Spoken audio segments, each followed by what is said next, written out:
ভারত খেলা যে একটা খেলবে সেটা অনেকটাই উপলব্ধি করা যাচ্ছে, বোঝা যাচ্ছে। ভারতের সেনাপ্রধান উপেন্দ্র দ্বিবেদী বলেন যে ভবিষ্যতে যুদ্ধের জন্য নিজেদের প্রস্তুত করছে ভারতীয় সেনাবাহিনী। যুদ্ধ কার সাথে, কেন, সেটা প্রস্তুতি দেখলে বোঝা যায়। কারণ সীমান্তবর্তী দেশগুলোর সাথে পাকিস্তান, বাংলাদেশ এবং চীনের সাথে সীমান্তে যে প্রস্তুতি, সবচেয়ে বেশি প্রস্তুতি বাংলাদেশের সীমান্তে। সুতরাং বোঝাই যায় কাদের সাথে প্রস্তুতি নিচ্ছে, কেন নিচ্ছে। তিনি আরও বলেন যে আধুনিক যুদ্ধের পরিবর্তিত ধরন, আঞ্চলিক উত্তেজনা এবং প্রযুক্তিগত প্রতিযোগিতাকে সামনে রেখে এই প্রস্তুতি নিচ্ছে ভারত। বৃহস্পতিবার জয়পুরে সেনা দিবসে কুচকাওয়াজ শেষে সাংবাদিকদের এ তথ্য জানান ভারতের সেনাপ্রধান জেনারেল উপেন্দ্র দ্বিবেদী। তিনি বলেন, যুদ্ধের ধরন বদলে গেছে, তাই সেনাবাহিনীকেও সামনে উপযোগী হতে হবে। সেনাবাহিনী এখন সুপরিকল্পিত জনমাল, স্মার্ট অস্ত্র, নজরদারি প্রযুক্তি এবং বহুমুখী অপারেশন সক্ষমতার উপর জোর দিচ্ছে। তার ভাষায়, আত্মনির্ভরতা এখন শুধু লক্ষ্য নয়, বরং কৌশলগত প্রয়োজন। দেশীয় সামরিক সরঞ্জাম ও প্রতিরক্ষা প্রযুক্তির বিকাশকেও তিনি ভবিষ্যৎ যুদ্ধ প্রস্তুতির কেন্দ্র হিসাবে উল্লেখ করেন। ভারতীয় সেনাপ্রধান বলেন, সাম্প্রতিক অপারেশনগুলোতে সেনাবাহিনীর মনোভাব ও কৌশলে বড় ধরনের পরিবর্তন এসেছে। তার মধ্যে অপারেশন সিঁদুর উদাহরণ হিসাবে তুলে ধরেন তিনি বলেন, এটি দেখিয়েছি ভারতীয় বাহিনী দ্রুত, সমন্বিত এবং নিখুঁতভাবে অভিযান চালানোর সক্ষমতা রাখে। একই সঙ্গে একটি পরিণত ও আত্মবিশ্বাসী বাহিনী, যেটা পরিণত আত্মবিশ্বাসী বাহিনী হিসাবে ভারতের অবস্থানও তুলে ধরেন তিনি জানান, ভবিষ্যতের যুদ্ধ শুধু সীমান্ত বা স্থলভাগে সীমাবদ্ধ নয়, সাইবার, মহাকাশ ও ইলেকট্রনিক যুদ্ধ এর অংশ। সেই ভৈরব ব্যাটালিয়ান ও শক্তিমান রেজিমেন্টের মতো নতুন ইউনিট গঠন করা হয়েছে, যা দ্রুতগামী ও মিশন কেন্দ্রিক বাহিনী হিসাবে কাজ করব। বিশ্লেষকদের মতে ভারতের এই সামরিক প্রস্তুতির পেছনে মূলত চীন ও পাকিস্তান, দুই প্রতিবেশীর সঙ্গে দীর্ঘদিনের উত্তেজনা বড় ভূমিকা রাখছে। পাশাপাশি এই চীন আর পাকিস্তানের সাথে আবার নতুন করে যুক্ত হয়েছে বাংলাদেশ, এবং আপনারা জানেন বাংলাদেশের সীমান্তের কোল ঘেঁষে সেই দ্বিতীয় বিশ্বযুদ্ধের সময় পড়ে থাকা 5টি বিমান ঘাঁটিকে আবার চালু করেছে। একাধিক বেস ক্যাম্প, ব্যাটালিয়ান ক্যাম্প, সেই 71-এ যে বাহিনী, সেই বাহিনীর আবার নতুন করে চালু করা, সব কিছু মিলিয়ে একটা জটিল পরিস্থিতির মধ্যে যাচ্ছে। এবং বাংলাদেশের সীমান্তবর্তী, বিশেষ করে উত্তর পূর্বাঞ্চল এবং রংপুরের ওই অঞ্চল, পার্বত্য চট্টগ্রামের অঞ্চল, আসাম, ত্রিপুরা, মিজোরাম, এই অঞ্চলগুলোকে রক্ষা করতে তারা যে কত মরিয়া এবং তারা যে কী ধরনের প্রস্তুতি নিচ্ছে, সেটা অনায়াসে উপলব্ধি করা যায়। সুতরাং বোঝাই যাচ্ছে ঘটনা কিছু একটা ঘটবে এবং ভারত সেটা ঘটাবে। আপনারা হয়তো ইতিমধ্যে এই খবরটি পেয়েছেন যে বাংলাদেশ থেকে, মানে বাংলাদেশের ঢাকার হাই কমিশন এবং অন্যান্য যে জায়গাতে যে সমস্ত ডেপুটি হাই কমিশন আছে, সেখানকার কর্মীদের পরিবার পরিজনকে ভারতে চলে আসার নির্দেশ দেওয়া হয়েছে। গতকাল অর্থাৎ 20শে জানুয়ারি 2026 তারিখে রাত প্রায় 11টা নাগাদ ভারত সরকার বাংলাদেশে নিযুক্ত তাদের কূটনীতিক ও দূতাবাসের কর্মীদের পরিবার এবং নির্ভরশীলদের 72 ঘন্টার মধ্যে সাময়িকভাবে ভারতে ফিরে আসার নির্দেশ দিয়েছে। একটু আগে জানতে পারলাম ভারত ইতিমধ্যেই বিশেষ বিমান পাঠিয়ে এই যে এভাকুয়েশন, অর্থাৎ তাদেরকে নিয়ে চলে আসা, সেই ব্যবস্থাটাও করেছে। বলা বাহুল্য এটা চমকে দেওয়ার মতো খবর, কারণ 1971-এর পর থেকে আজ পর্যন্ত এই দীর্ঘ 55 বছরে এমন ঘটনা ঘটেনি। নানা সময়ে, কিন্তু ঘটনা যে সব সময় ভারত বাংলাদেশের বন্ধুত্বের পক্ষে ছিল তা নয়। এমনকি শেখ হাসিনার আমলেও প্রায় 25 জন যে ভারতীয় বিএসএফ এর তাদেরকে ধরে নিয়ে গিয়ে তাদের মেরে ফেলে তাদের যে সেইগুলোকে তারা বাংলাদেশ বর্ডার গার্ডস তারা এইগুলো করেছে। তো তখনও কিন্তু এই ধরনের ঘটনা হয়নি। এমনকি যে পাকিস্তানের সঙ্গে ভারতের বেশ কয়েকটি যুদ্ধ হয়ে গেছে ইতিমধ্যে, এমনকি অপারেশন সিন্দুর চলাকালীন ভারত কিন্তু নো ফ্যামিলি স্ট্যাটাস বা পরিবারের কেউ পাকিস্তানের দূতাবাসে থাকতে পারবে না এমন নির্দেশ কিন্তু জারি করেনি। এমনকি আজ এই মুহূর্তে বাংলাদেশের ক্ষেত্রে যেমন পরিবারের কেউ থাকতে পারবে না সঙ্গে এই নির্দেশ জারি করলো ভারত সরকার, তখনও কিন্তু কর্মীদের স্ত্রীরা পাকিস্তানে ছিলেন, পাকিস্তানে আছেন, সেখানে নো চিলড্রেন স্ট্যাটাস বা বাংলাদেশের ক্ষেত্রে আদেশটি আরও করা হলো। পাকিস্তানে আছে নো চিলড্রেন স্ট্যাটাস, অর্থাৎ সেখানে স্ত্রী স্বামীর সাথে থাকতে পারবে, কিন্তু বাংলাদেশের ক্ষেত্রে আদেশটা আরও করা হলো নো ফ্যামিলি স্ট্যাটাস, ফ্যামিলির কেউ থাকতে পারবে না। হঠাৎ কি এমন হলো যার জন্য এই নির্দেশ? বাংলাদেশ এবং ভারতের সর্বত্র এই এক আলোচনা, হয়তো বাংলাদেশে আলোচনাটা বেশি আর ভারতের পশ্চিমবঙ্গেও এই বিষয়টা নিয়ে আলোচনা চলছে। কেন এমন ব্যবস্থা নিল ভারত? বাংলাদেশ থেকে আজ সকালে কয়েকটি ফোন এলো উদ্বিগ্ন জিজ্ঞাসা সবার, ভারত কি আক্রমণ করবে বাংলাদেশ? তাই কি আগে থেকে এই সতর্কতা? এমন খবরও পেয়েছি ভারত তাদের দূতাবাসের কর্মী সংখ্যাও ব্যাপকভাবে সংকুচিত করতে চলেছে কয়েকদিনের মধ্যে, তার নির্দেশও শিগগির চলে যাবে। আবার প্রশ্ন, কেন এমনটা করছে ভারত? এই প্রশ্নের উত্তর খুঁজতে যাওয়ার আগে একটু পেছন পানে তাকানো যাক।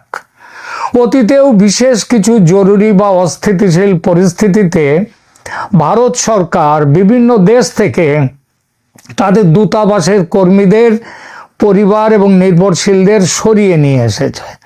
তবে বাংলাদেশের ক্ষেত্রে এই ধরনের পদক্ষেপ সাম্প্রতিক ইতিহাসে অত্যন্ত বিরল, যা এই ঘটনাকে বিশেষ তাৎপর্যপূর্ণ করে তুলেছে। বাংলাদেশের প্রেক্ষাপট দিয়ে শুরু করি। 1971 সাল স্বাধীনতা যুদ্ধের সময়, অর্থাৎ 1971 সালে তৎকালীন পূর্ব পাকিস্তানে অবস্থার অবনতি হলে ভারতীয় কূটনীতিক এবং তাদের পরিবার এক চরম সংকটে পড়েছিলেন। তখন ঢাকা ও কলকাতার মধ্যে কূটনীতিক ও তাদের পরিবারদের বিনিময় করা হয়েছিল আন্তর্জাতিক মধ্যস্থতায়। স্বাধীনতার পর থেকে 2026 সালের এই নির্দেশটি সম্ভবত সবচেয়ে বড় আকারের সরিয়ে নেয়ার ঘটনা। দ্বিতীয়, একটু পাকিস্তানের প্রসঙ্গে যাই। বাংলাদেশ এলে পাকিস্তানও আসছে, কারণ বাংলাদেশ যেমন আমাদের প্রতিবেশী, পাকিস্তানও তাই। 2001 সালের সংসদ ভবন হামলার পর, সংসদে যে জঙ্গি হামলা হয়, তারপর ভারত পাকিস্তান সম্পর্ক তলানিতে চলে যায়। তখন ভারত পাকিস্তান থেকে তার হাই কমিশনারকে প্রত্যাহার করে এবং দূতাবাসে কর্মীদের পরিবারদের দেশে ফিরিয়ে আনে। এরপর 2016 সাল উরি হামলা, নাশকতাবাদী হামলা, তারপর দুই দেশের উত্তেজনা বাড়লে ভারত পাকিস্তানের ভারতীয় হাই কমিশনকে নন ফ্যামিলি পোস্টিং হিসেবে ঘোষণা করে, অর্থাৎ ফ্যামিলি থাকতে পারবে না পাকিস্তানে। এইটা 2016 সাল থেকে রয়েছে। মজার ব্যাপার হলো, নন ফ্যামিলি ঘোষণা করে যে এখানে লক্ষণীয় ব্যাপার হলো বর্তমানে পাকিস্তানের কূটনীতিকদের ক্ষেত্রে নো ফ্যামিলি পোস্টিং নেই, সেটা আছে নো চিলড্রেন পলিসি, অর্থাৎ তারা স্ত্রীকে নিয়ে যেতে পারবেন কিন্তু সন্তানদের নিয়ে যেতে পারবেন না। আফগানিস্তান 2021 সালে সেখানে তালিবানরা কাবুল দখল করার ঠিক আগে ভারত তার দূতাবাস ও কনসুলেট থেকে সমস্ত কর্মী তাদের পরিবারদের বিশেষ বিমানে করে সরিয়ে নিয়ে এসেছিল। সেটি ছিল একটি চরম জরুরি অবস্থার উদাহরণ। ইউক্রেন যুদ্ধ 2022 সালের ফেব্রুয়ারিতে রাশিয়া ইউক্রেন যুদ্ধ শুরু হওয়ার ঠিক আগে ভারত সরকার কিয়েভ থেকে কূটনীতিকদের পরিবার এবং অপ্রয়োজনীয় কর্মীদের ভারতে ফিরে আসার নির্দেশ দিয়েছিল। অন্যান্য দেশ যেমন ইরাক, লিবিয়া, ইয়েমেন, যখনই এই সমস্ত দেশে গৃহযুদ্ধ বা চরম বিশৃঙ্খলা দেখা গেছে, ভারত সরকার তার কর্মীদের পরিবারদের সরিয়ে নিয়েছে। একে কূটনৈতিক পরিভাষায় বলা হয় প্রিকশনারি এভাকুয়েশন। তাহলে কি দেখা গেল? দেখা গেল এমন ব্যবস্থার পেছনে রয়েছে যুদ্ধ বা গৃহযুদ্ধের ভূমিকা। শুধু যে যুদ্ধ বাধার আগেই এটা হচ্ছে তা নয়, গৃহযুদ্ধের বাধার আগেও গৃহযুদ্ধের পরিস্থিতিতেও কর্মী ও তার পরিবারদের সরিয়ে নিয়ে এসেছে ভারত বারবার। তাহলে কি বাংলাদেশ ভারত যুদ্ধ বাঁধতে চলেছে, কিংবা বাংলাদেশে কি ভয়ঙ্কর কোনো গৃহযুদ্ধ বাঁধতে চলেছে? যুদ্ধ বাঁধার সম্ভাবনা যে প্রবল, এমন ভাবনা মনে আসাটা তাই অমূলক নয়। তাহলে পরবর্তী প্রশ্ন, যে গৃহযুদ্ধ ছেড়ে দিলাম, যুদ্ধ বাঁধলে সেটা কে বাঁধাচ্ছে? অর্থাৎ কে আক্রমণ করবে, কে আক্রান্ত হবে? দূতাবাসের নো ফ্যামিলি স্ট্যাটাস এই পদক্ষেপ কে নিল প্রথমে? ভারত। অতএব খুব স্বাভাবিকভাবেই সিদ্ধান্ত নেওয়া যায় ভারতের পক্ষ থেকে আক্রমণ করার সম্ভাবনাটা যথেষ্ট বেশি। আবার বাংলাদেশ নিজেও যে আক্রমণ করতে পারে তার পক্ষেও যথেষ্ট কারণ আছে। আমরা প্রথমে দেখি ভারত কেন আক্রমণ করতে পারে। এই নির্দেশের মূল কারণগুলো আগেই বলেছি, প্রিকশনারি মেজার, সতর্কতামূলক পদক্ষেপ। এর পেছনে আরও কিছু, ভারতের এই ব্যবস্থার পেছনে আরও কিছু উল্লেখযোগ্য কারণ আছে। যেমন নিরাপত্তা নিয়ে উদ্বেগ। বাংলাদেশে বর্তমানে রাজনৈতিক পরিস্থিতি এবং ক্রমবর্ধমান অস্থিরতার কারণে কর্মীর পরিবারের নিরাপত্তা নিয়ে ভারত সরকার উদ্বিগ্ন। আসন্ন সাধারণ নির্বাচন আগামী 12ই ফেব্রুয়ারির যে বাংলাদেশের জাতীয় সংসদ এবং গণভোট হওয়ার কথা রয়েছে, নির্বাচনের আগে সহিংসতা বা বিশৃঙ্খলার আশঙ্কায় এই আগাম সতর্কতা নেওয়া হতেই পারে। তৃতীয়ত, চরমপন্থী কার্যক্রম ও ভারত বিরোধী বিক্ষোভ।